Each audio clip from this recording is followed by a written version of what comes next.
Au nom du Père et du Fils et du Saint-Esprit. Amen. Le Seigneur soit avec vous. Frères et sœurs, c'est dimanche 20 octobre 2024.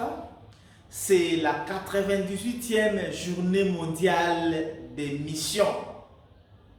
Et dans sa lettre, le pape nous a proposé un thème pour cette 98e journée mondiale des missions.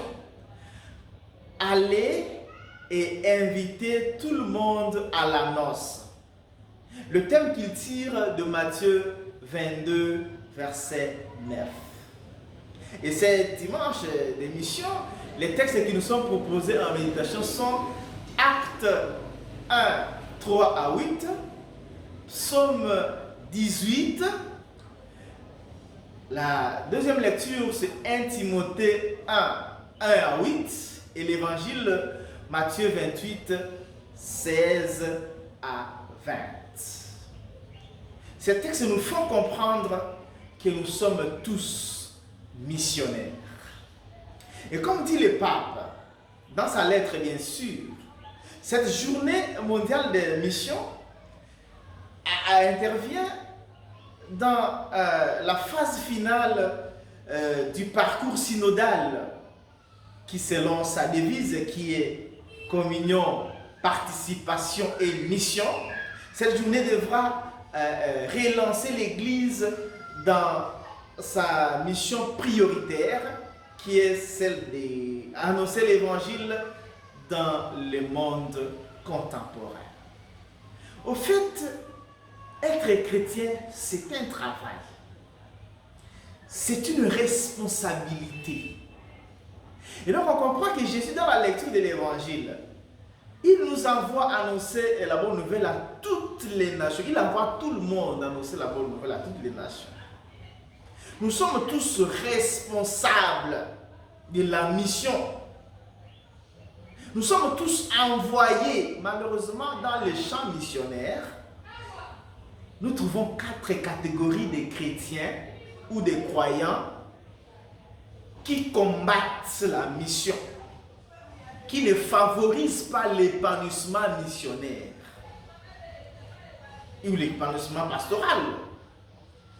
Première catégorie dangereuse au sein de l'Église, ce sont les chrétiens qui se prennent pour les ayants droit. Ceux qui pensent que c'est eux qui ont à dire. C'est eux qui doivent choisir des responsables, les nommer, ils doivent influencer les affectations et tout. Ce sont eux qui ont un mot à dire, comme je l'ai dit. Alors ils déconsidèrent les autres chrétiens. Les autres ne sont rien devant eux. Ceux-là, ils découragent même l'engagement des autres. Ceux qui se prennent pour les ayants droit dans nos congrégations, dans nos communautés, dans nos associations et tout, dans nos églises, ils découragent l'engagement des autres. Donc ils sont un danger pour la pastorale. Deuxième catégorie dangereuse dans la mission, ce sont les chrétiens inspecteurs, les chrétiens qui font la police des autres. Ceux-là, ils sont les critiqueurs, les spécialistes des sondages, des coups bas. Ils sont là pour surveiller seulement la vie des autres. Ils font la police des autres. Alors il ne faut rien de bon à ceux-là. Il ne faut rien de bon à part se révolter, à part critiquer, à part parler mal des responsables comme si eux étaient parfaits. Ils sont là seulement pour critiquer, faire du mal. Et piller l'engagement missionnaire des autres que de faire le mien. Troisième catégorie dangereuse, ce sont les chrétiens indifférents. Pour ceux-là, l'église c'est l'affaire des autres. Ils viennent seulement le jour de culte ou de la messe ou de quoi, ils rentrent. Le reste, il y a eu communiqué, on va faire telle œuvre, ce n'est pas leur affaire. Alors ils se disent, je suis seulement un chrétien simple. Il n'y a pas de chrétien simple. Qui est chrétien composé? Tu es responsable de la mission. Ne sois pas indifférent dans l'église.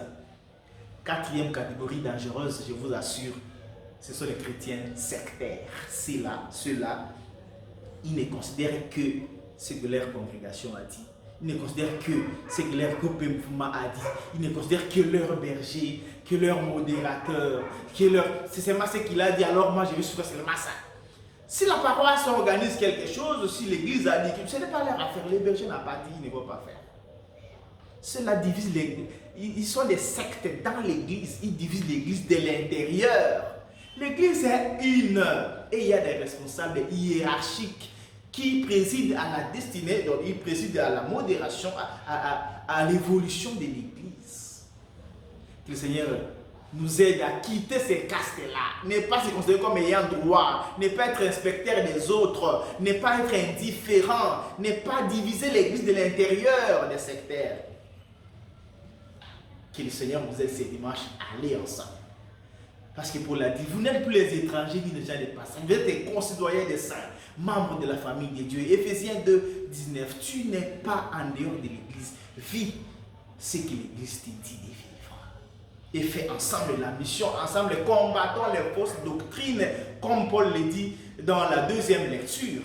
Combattre les fausses doctrines. Je suis toujours les chrétiens qui défendent leur foi, qui ne permettent pas qu'un mauvais enseignement dérange sa foi.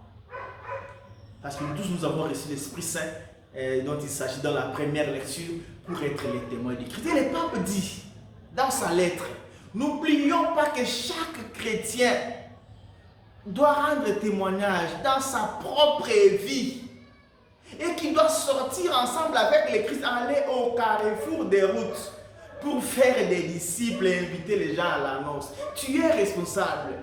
N'oublions pas cela, tout le monde, nous sommes responsables. Et le pape insiste sur deux verbes. Aller et inviter. Il faut être souple pour aller en mission. La vie chrétienne, la vie missionnaire, c'est une vie de perpétuelle sortie. Tu ne peux pas être missionnaire et te recroqueviller sur toi-même. Il faut sortir. Ce n'est pas seulement une sortie géographique, mais être ouvert pour annoncer l'évangile et être capable d'inviter les autres, c'est-à-dire être un chrétien productif. Nous sommes nombreux qui sommes des chrétiens improductifs, des chrétiens à la fois stériles qui ne savent pas faire les disciples. Le Seigneur nous invite ce dimanche à avoir une foi, une foi contagieuse qui fait que les autres puissent vivre.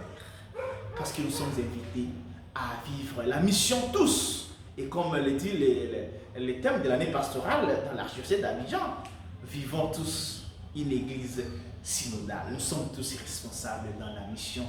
Soyons un pour la gloire de Dieu et le salut des âmes, nous dit le canon 17 cette année. Bon dimanche d'émission à toutes et à tous. Que Dieu Tout-Puissant vous bénisse et vous garde, le Père, le Fils et le Saint-Esprit. Amen.